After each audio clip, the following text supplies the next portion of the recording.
Hello everyone welcome back to my channel. ఇవాల్టి వీడియోలో నోటికి ఏమీ తినాలనిపించినప్పుడు లైక్ ఫీవర్, కోల్డ్ అలా ఉండి నోరంతా చేదుగా ఏమీ తినబుద్ధి కాదు. సో అలాంటప్పుడు ఇలా ఒకసారి కరివేపాకు పొడి ట్రై చేయండి. ట్రస్ట్ మీ చాలా కారంగా భలే ఉంటుందనుకోండి. ఈ పొడిలో కాస్త నెయ్యి వేసుకొని ఒక్క ముద్ద తింటుంటే అన్నం మొత్తం ఈ ఒక్క పొడితోనే లాగించేస్తారు. అంత బాగుంటుంది. సో ఇక లేట్ చేయకుండా ఈ కమ్మనైన కరివేపాకు పొడిని ఎలా ప్రిపేర్ చేసుకోవాలో చూసేద్దామా.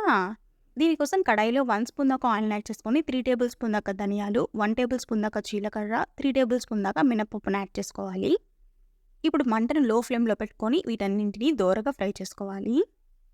ఇప్పుడు ఇవన్నీ లైట్గా కలర్ చేంజ్ అయిన తర్వాత ఇప్పుడు వీటిని ఒక ప్లేట్లోకి తీసుకొని చల్లారనిద్దాం. నెక్స్ట్ వచ్చేసి మీ కారానికి తగినన్ని ఎండుమిర్చిని కూడా యాడ్ చేసుకొని ఎండుమిర్చిని కూడా దోరగా ఫ్రై చేసుకోవాలి. సో ఇప్పుడు ఈ ఎండుమిర్చిని కూడా కొంచెం దోరగా ఫ్రై చేసుకున్న తర్వాత వీటిని కూడా ఒక ప్లేట్లోకి తీసుకొని చల్లారనిద్దాం. నెక్స్ట్ వచ్చేసి 1 కప్పు దాకా కరివేపాకును కూడా దోరగా ఫ్రై చేసుకోవాలి.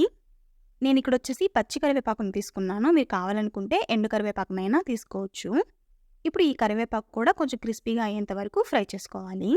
ఇప్పుడు ఈ కరివేపాకు కూడా క్రిస్పీగా అయ్యేంత వరకు ఫ్రై చేసుకున్న తర్వాత ఇప్పుడు వీటన్నింటిని ఒక మిక్సర్ జార్లోకి యాడ్ చేసుకుందాం. నెక్స్ట్ వచ్చేసి ఇందులోనే పీల్ తీసేసుకున్నటువంటి వెల్లుల్లిని ఒక 10 నుంచి 15 దాకా యాడ్ చేసుకోండి. వెల్లుల్లి ఎక్కువ యాడ్ చేసుకుంటే ఫ్లేవర్ చాలా బాగుంటుందన్నమాట. అండ్ అలాగే మీ టేస్ట్‌కి సరిపడిన సాల్ట్‌ని కూడా కొంచెం యాడ్ చేసుకొని కోర్స్‌గా గ్రైండ్ చేసుకోవాలి. సో చూసారు కదా, మరీ ఎక్కువ పౌడర్ లాగా కాకుండా కొంచెం కోర్స్‌గా గ్రైండ్ చేసుకోవాలి. అంతే, కరివేపాకు పొడి అయితే రెడీ అయిపోయిందనమాట.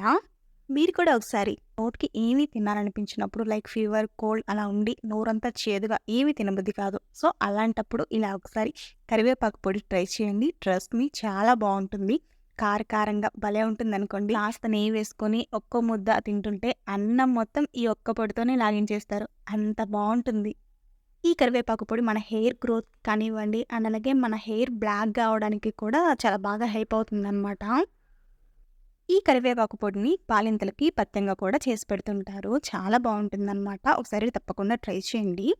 ఐ హోప్ ఈ వీడియో మీకు నచ్చిందని అనుకుంటున్నాను. మీకు కనుక ఈ వీడియో నచ్చినట్లయితే ఒక లైక్ చేయండి అండ్ అలాగే మీ ఫ్రెండ్స్ అండ్ ఫ్యామిలీ మెంబర్స్‌కి షేర్ చేయండి.